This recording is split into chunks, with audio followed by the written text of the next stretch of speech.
this video, we're gonna be transforming this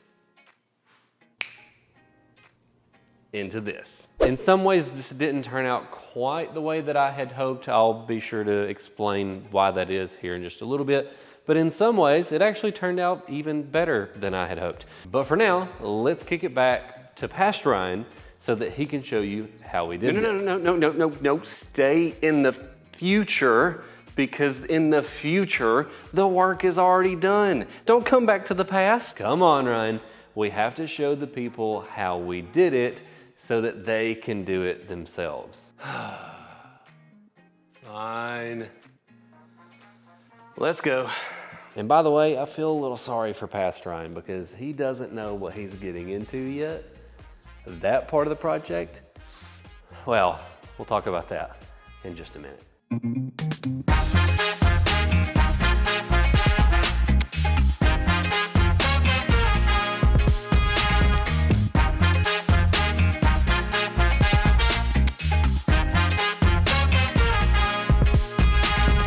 But before we get started, hi, my name is Ryan Treadaway. If you want to learn more about all things home gym related, consider subscribing. And if you want to learn how to put your home gym to good use to transform your body and your health for your family, consider working with us. Link in the description. Today's video is going to be a little bit of a different video because normally I'm talking specifically about the equipment that goes in your garage gym. However, half of garage gym is garage. And if you're like me and most other people, you don't have a fully dedicated garage that is only for equipment. You have to actually have the normal adult things in your garage, and so it's a shared space. And sometimes it does just make it a little bit harder to want to work out if you go into your garage and it's a cluttered mess. And so just having a clean, organized space can really help with the mindset of wanting to go out in the garage and train. And so that's why for this video, I reached out to Wall Control and I was like, hey, help me clean this mess up. And so they gave me a discount on some of their panels so that I could make this video happen for you guys. And now comes the part of the video where we actually have to do the work so that you can see how to pull this off for yourself if you want to organize your garage. And we have to start off with the least fun part of the process, which is getting all of this crap out of the way so we have room to work. But I'm not going to make you watch all of that because we have the magical power of video editing. Watch this. Ta-da! We have cleaned up the entire garage, except for not really, because all I did was get everything out of the way so that I had room to work. This is what the garage actually looks like. Just to give you an idea of what I have done while the camera has been off, I've used my handy dandy laser level here, and I've decided the height that I want to put the panels at. And so I just lined it up to where I would find where I want the bottom of the panels to be. And I tried a couple different heights. I tried 6 inches over the surface of the toolbox, and I tried 12 inches. I've decided on 12 inches. So I'll give you the considerations behind why I chose the height that I chose, because the height's gonna be really important, and if you have something similar to this, you need to know how to put the height yourself. And so I wanted to make sure that it was high enough above this surface so that if I had any tools sitting out on top of the toolbox, or if there's anything hanging down at all, it's not hanging down and potentially just like sitting on top of the surface and I'm losing out on some of the usability of the bottom of the pegboard. And then the other thing is, since there's a freezer right here, when this chest freezer is open up, of course, it angles away from the wall, so the higher up, the more of a gap there is between this lid and the board. So if it was too far down, you wouldn't be able to use any of this space right here because then it would hit the lid. By bringing it up a little bit more, you have more usable space above the freezer as well. And then of course, consider your height. So how easy is it to reach if you have shelves or things mounted to the top of the boards? And then I held up one of the panels over here, and then I've got my bottom corner for where that first panel is gonna go. And the good news is it is really easy to do these panels because they give you both screws as well as sheetrock anchors. Ideally, you're going to be going into your studs so that you can have even more support. But if you can't line it up with the studs based on the space, they provide some good sheetrock anchors as well. And then it really is just as simple as putting it where you want, and then boom, boom, boom, boom, boom, boom, 6 screws, and then you've got your panel in place.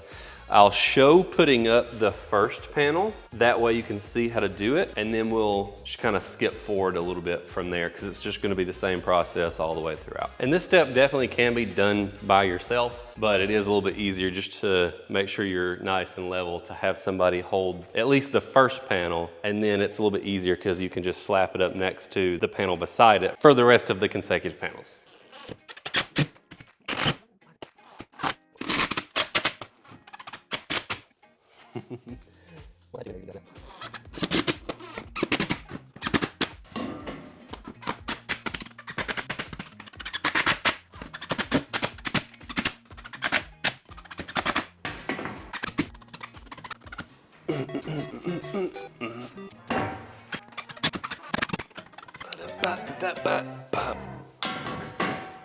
And that, my friends, is the importance of nail plates to protect your wires, because I'm pretty sure I just hit one. The reason why I keep using the stud finder before putting the pegboard up each time is because theoretically there should be a stud every 16" on center, but just because of the way that some walls end and the spacing can kind of get a little bit wonky, I'm just making sure that I actually have a stud for the opposite side before I try to screw it to the wall. And a pro tip for putting these up, the reason why I'm putting the screws in the order that I'm doing it is I'm holding it tight against the panel beside it. I'm putting one screw in the free side. I'm still holding pressure, but this helps to hold it in place because it's butted up against the other pretty tight. And then I put one in there, and then once there's one in both sides, then you can let go and just put the rest in whatever order you want to. I don't know what I've got going on right here, but there's not gonna be any nails in this bottom two. So the spacing on this one's a little bit off. The stud is actually a little bit to the outside of this panel. So now I know I have to hit it at an angle. And with this last one, looks like I'm gonna have to use sheetrock anchors.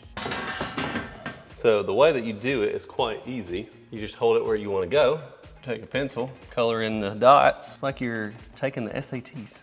Is the SATs still a thing? Do they still do the SATs? And then you have your 3 marks. Gonna drill a 1/4" hole. And then you just push them into the holes.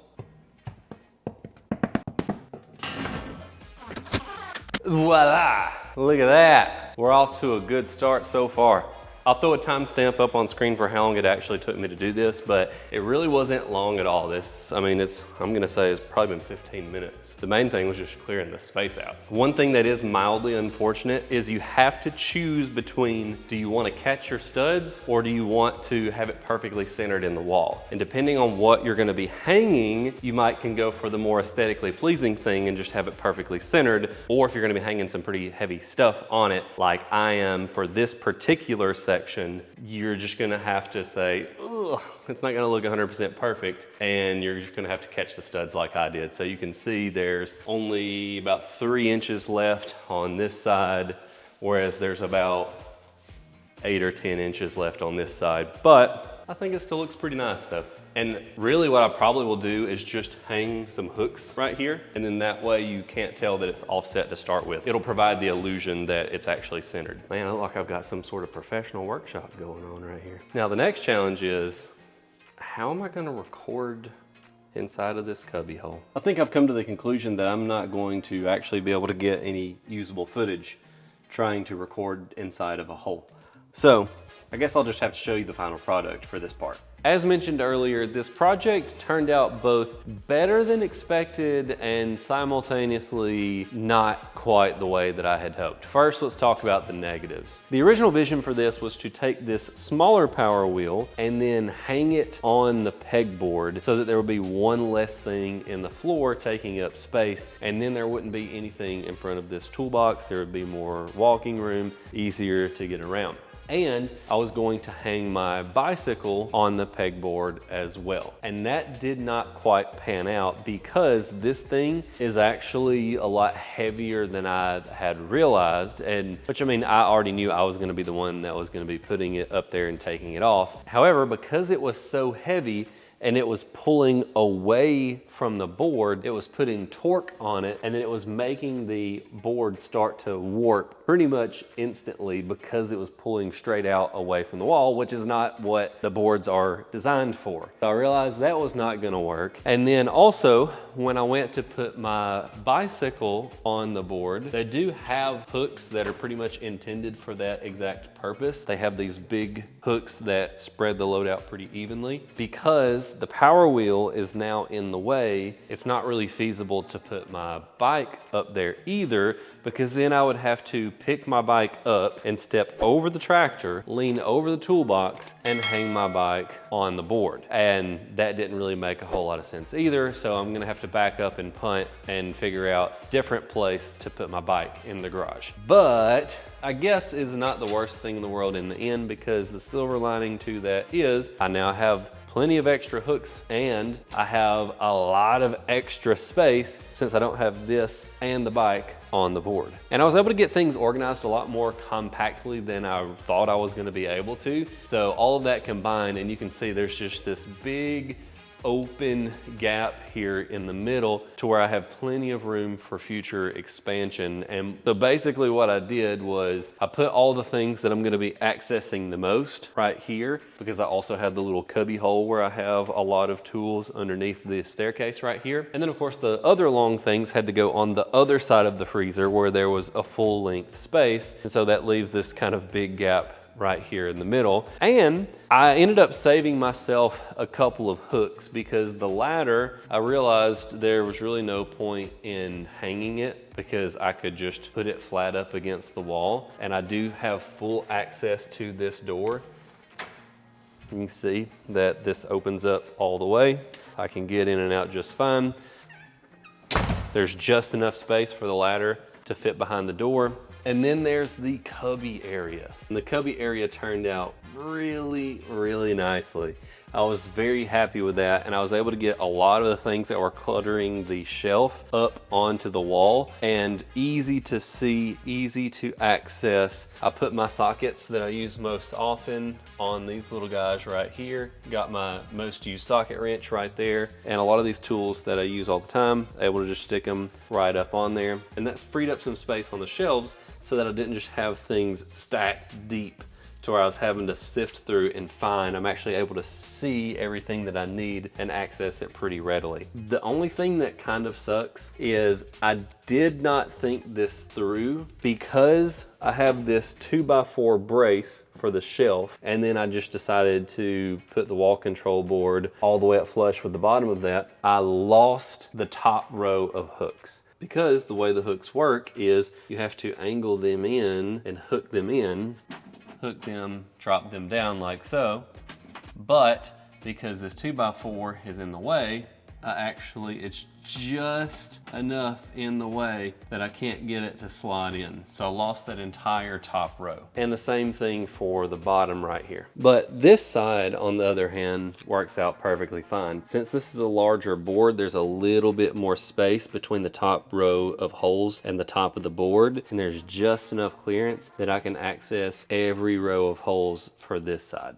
So I have a lot of space and a lot of hooks left over, leaving a lot of room for expansion. And as I've already told my wife, since I have so much more room, that means I need more tools. Now for this thing, let me tell you this thing, oh my goodness, the reason why that thing wasn't on camera is because what should have been relatively simple ended up being like a 5-hour long installation, because we ran into headache after headache after headache with that guy.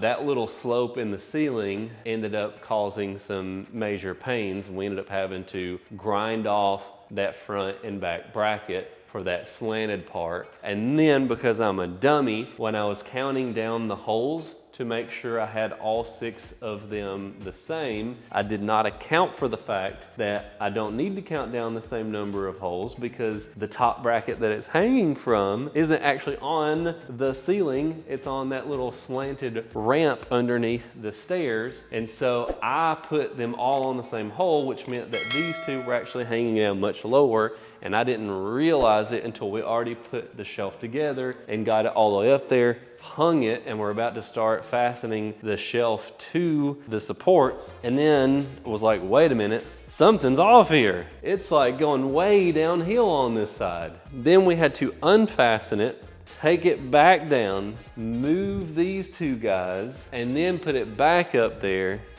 And I feel a little sorry for Pastor Ryan because he doesn't know what he's getting into yet. And I don't remember the brand of that shelf because at the time of recording this video, it is April 20th. And I think I purchased that like around the new year and just now got it up on the ceiling. If that tells you how many different irons we have in the fire. But I'll put the link for that guy down in the description. One final note on this section, and then I actually want to go to the other side of the gym. One of the other benefits to this being a metal system is the fact that metal is magnetic. And so there's actually 3 different ways that you can utilize these pegboards. You can use the Wall Control system with their vertical slots, but then they also have the regular pegboard slots, which opens up a ton of variety as well. And you can use magnets to stick stuff on there, which is super duper handy as well. And so like this wrench holder that I have on here,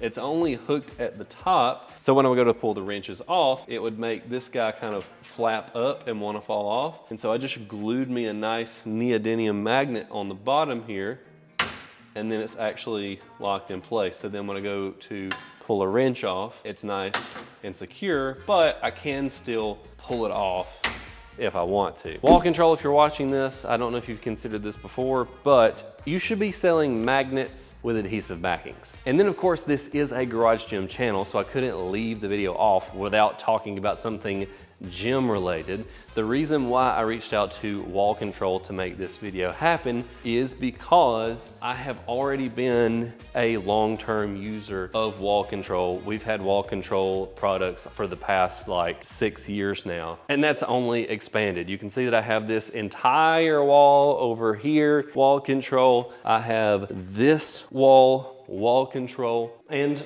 another Wall Control. If you're interested in seeing more videos on the gym side of Garage Gym, hit the subscribe button, turn on the notification bell so that you don't miss future videos. As always, God bless you and your family, and we'll see you in the next one.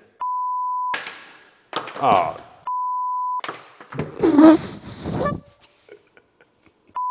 What's up?